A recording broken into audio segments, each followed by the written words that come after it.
Okay, let's go down the list. Sarah? Yes. Bridget? Yes. Andrew? Yep. Mrs. Christie? And your name, sir?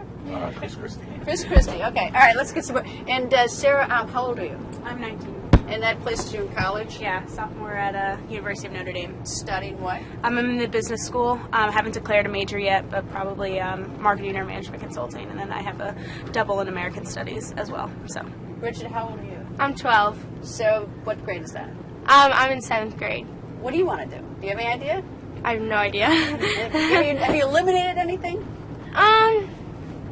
Skydiving? Professional skydiving? Probably not. Probably not. Okay, so we've eliminated that one, Yeah, right? yeah. Okay, well, we have one elimination. Andrew, where are you in school? I go to Princeton. I'm a senior at Princeton. And so you got to make some decisions soon. I do.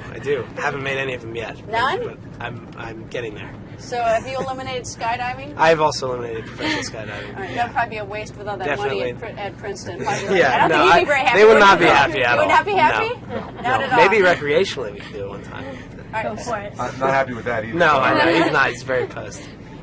So who's missing? Patrick. Patrick is our 15-year-old who's a freshman in high school and is the only goalie on a hockey team, so he had to leave yesterday. And is he any good? He's good. Yes. He's good. He's just started playing goalie in the last year. And I think he's really found a niche for himself. So the team needed a goalie, and he volunteered. He had been a winger before that. So he's got the right kind of mentality for it. So we're hopeful he'll have a lot of fun. Well, I talked to a lot of the candidates' children. I talked to, for instance, Donald Trump's children and everything. And so we always have sort of fun.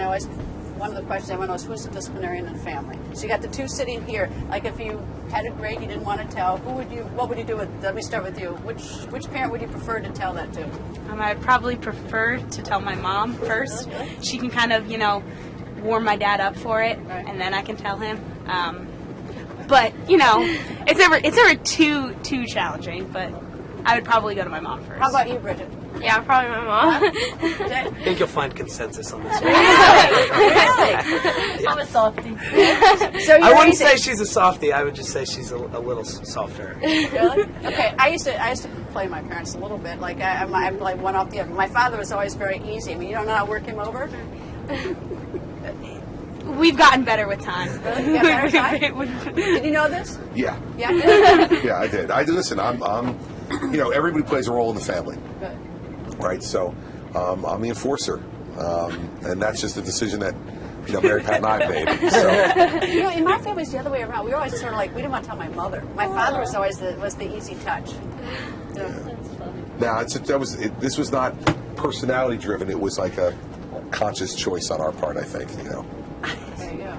Having your father run for president is pretty crazy, isn't it? I mean, It is. Like, It it's is. not exact. Well, of course, he's been a governor, but still. Yeah, no, it's a whole nother level, but it's very cool. I think it's a once-in-a-lifetime experience. So we're going to enjoy it for as long as we can, hopefully, all the way till next November. But you didn't live in the governor's mansion, did you? No, we didn't. We decided to stay at our own house. Had to? No, we decided to, I guess. We wanted to stay home, and I wanted to stay with my friends, so. Well, it's a group decision. Well, you've pretty much grown up in the public eye because you're the youngest. I mean, your father's been governor for what? How many years is it? 6 years as governor and 7 years as U.S. attorney before that. Yeah, so I went to the 6 Her whole 14. life. Her whole life. Her whole life. Yeah. So you don't know any different than. No, but it's good. You ever interested in politics yourself? He always says I would be, but I don't know. I mean, yeah, I don't really know. We've said you'd be good at it because Bridget is very great at interacting with people, and she's not shy, and really, she's good. She's good, and she has lots of energy, so she'd be good in politics. I always think the hard thing for the kids is if you see the headlines. The headlines are mean. They're mean for everybody. It's not just your father. They're mean for every candidate. Is it hard for you? I try to really not pay attention to it. One of the biggest things that we've talked about as a family is not reading the comments on anything, Twitter, Instagram, or even reading some headlines of certain newspapers. So as long as we know what's going on amongst us, we can talk to our parents about it. Obviously, we've got the primary source, so I tend to do that instead of reading more of the pop culture references. See, I think that's the hardest thing, Governor, for and Mrs. Christie, is that how do you deal with your kids? Because I mean, it's easier to be the target. I think it's terrible for the spouse too, but it's easier to be the target yourself because you can just deflect it. Yeah, listen, I think we've just tried to be really upfront with the kids and talk to them about it when there's tough headlines or, excuse me, real challenges.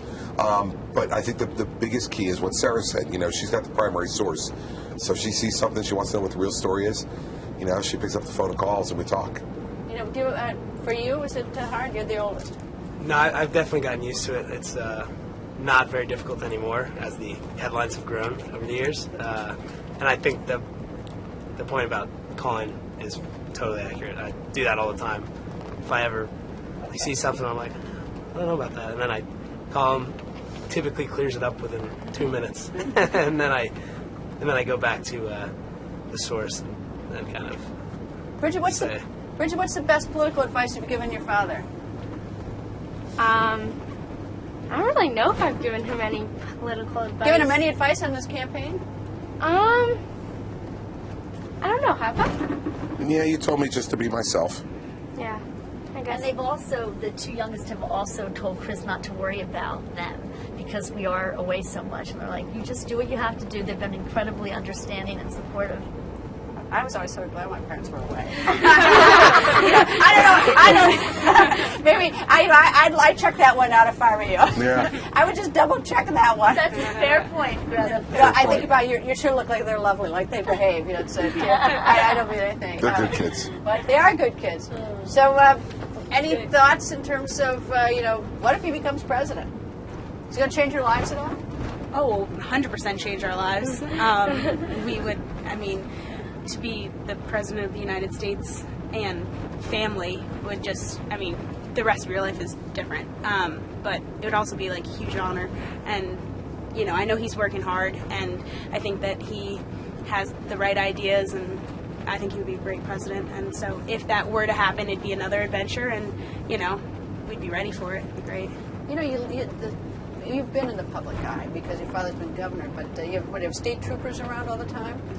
So I guess you're sort of used to that. You'd have Secret Service around. You really do lose your privacy, though. Does that bother you? It would definitely be a change, but I think one thing I've learned through this whole process of him becoming governor and now running for president is that the benefits far outweigh the costs. So any privacy that you lose, the experiences you get to have with your family far outweigh any costs that you might have as a result. Are you able to work on the campaign, or are you just school 100%? Once school is over, hopefully we will still be going, and then I'll be able to. Yeah, but no, right now, unfortunately, I have to write a senior thesis. What is it? That's taking up a lot of time. It's it sounds boring, but it's not. It's on gray area in federal regulation. Actually, you're right. It does sound boring. Right, it does. Did you pick this but yourself? Specifically, yes, but you picked this yourself. I did. It wasn't assigned. No, I did. That's I even picked it. stranger. But go But ahead. no, it's a little more interesting because it's trying to relate to sports gambling and sports gambling law in particular, especially with the DraftKings and FanDuel things going on. It's fairly topical, and also campaign finance reform. So When's this due? that's due in April. How far are I'd you? like to forget that it's due in April, but it is. I'm in the preliminary research outline phase. That means nothing. I'm in that phase. That means I've been thinking about it phase. Oh man. It'll be done, though. It's a graduation requirement, so it It needs has to be done. Yeah. How many pages? 80 to 100. 80 to 100. Yeah, it's long. Yeah. That's why I can't work on the campaign. And you thought? Did you think of any other schools when you picked college? I thought of her school. Requirement, I thought of her school, but I knew I could play baseball at Princeton, so Oh, you play baseball? I do. Yeah. What position? I catch. Yeah. Well, good for you. Who do you get Good that for from? me. Not great for my knees. Not great for knees. Anyway, well, thank you all. It's going to be an interesting campaign season. I hope you talk to us again. Thanks, Greta. Thank you. Thank you, Greta.